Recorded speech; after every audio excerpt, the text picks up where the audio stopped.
Aroma of Assamese কিচেনত আপোনালোকক স্বাগতম জনাইছোঁ।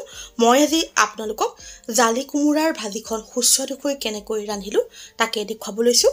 আশা কৰিছোঁ আপোনালোকে ৰেচিপিটো ভাল পাব। এতিয়া আহকচোন ভিডিঅ'টো চাওঁ। ভাজিখন ৰান্ধিবৰ বাবে মই এটা জালি কোমোৰা আৰু এটা আলু লৈছোঁ।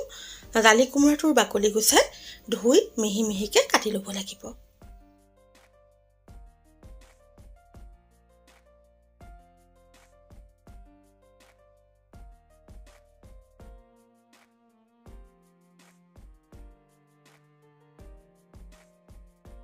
আলুটোৰো বাকলি গুচাই জোখত টুকুৰা কৰি ল'ব লাগিব।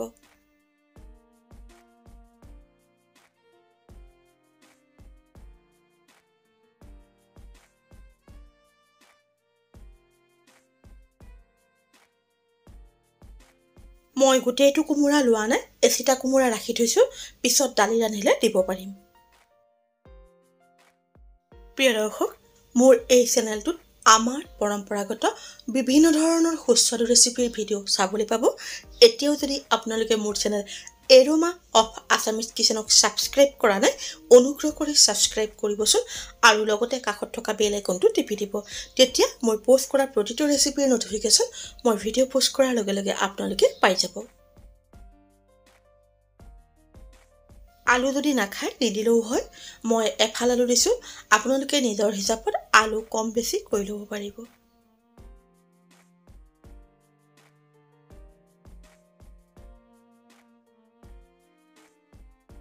এতিয়া কেৰাহীখন গেছত গৰম কৰি তাত প্ৰয়োজন মতে মিঠাতেল দি তেলখিনি ভালদৰে গৰম হ'বলৈ দিব লাগিব। এতিয়া গৰম তেলত সৰিয়হ, শুকান জলকীয়া আৰু তেজপাতৰ ফোৰণ দিব লাগিব। তাৰপিছত তাত থেতেলি লোৱা নহৰু এটা দি অলপ ৰঙচুৱা হোৱাকৈ ভাজি ল'ব লাগিব।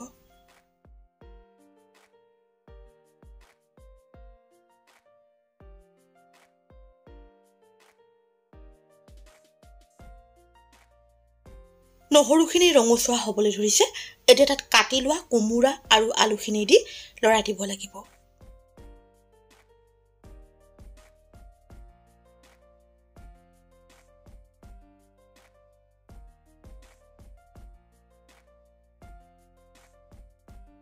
এতিয়া কোমোৰাখিনিৰ ওপৰত জোখমতে নিমখ আৰু হালধি দি ভালদৰে লৰাই ঢাকি দিব লাগিব।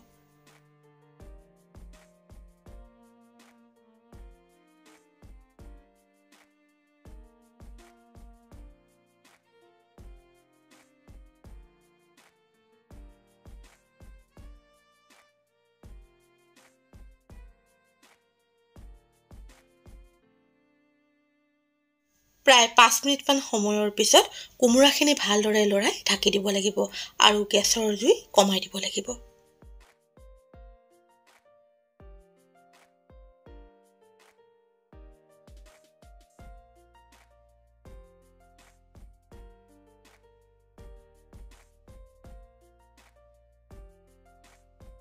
কম জুইত কোমোৰাখিনি মৰহি নোযোৱালৈকে মাজে মাজে লৰাই ভাজিব লাগিব।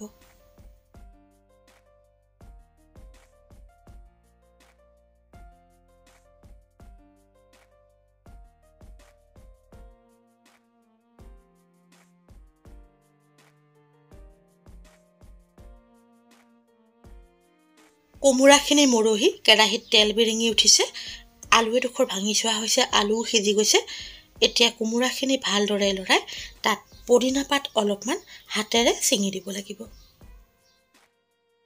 পদিনা পাত নিদিয়াকৈও এনেদৰে ভাজিখন ৰান্ধি খাব পাৰিব। অৱশ্যে পদিনা পাত দিলে ভাজিখনৰ সোৱাদটো অলপ বেলেগ হয় আৰু খাবলৈ গৰমত ভাল পাব। এতিয়া পদিনা পাতৰ লগত কোমোৰাখিনি মিলি যোৱাকৈ ভালদৰে লৰাই আকৌ ঢাকি দিব লাগিব।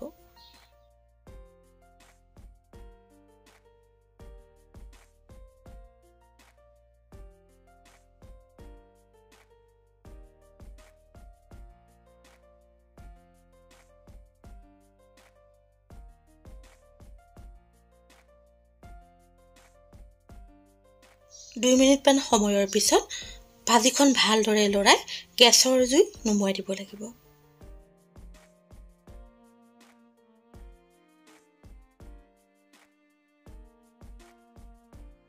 জালি কোমোৰাৰ সুস্বাদু ভাজি প্ৰস্তুত হৈ গৈছে। এতিয়া পাত্ৰ এটাত উলিয়াই গৰমে গৰমে ভাত বা ৰুটিৰ লগত পৰিৱেশন কৰিব পাৰিব। এনেকৈ ৰন্ধা জালি কোমোৰাৰ ভাজিখন খাবলৈ বৰ সোৱাদ হয়। আপোনালোকেও কেতিয়াবা এনেদৰে ৰান্ধি খাই চাবচোন। প্ৰিয় দৰ্শক, আপোনালোকৰ যদি মোৰ এই ৰেচিপিটো ভাল লাগিছে তেনেহ'লে লাইক আৰু কমেণ্টৰ জৰিয়তে জনাবলৈ নাপাহৰিব। এনেধৰণৰ সুস্বাদু ৰেচিপিৰ ভিডিঅ'লৈ আকৌ আপোনালোকৰ ওচৰলৈ আহি আছোঁ। আজিলৈ আহোঁ, ধন্যবাদ।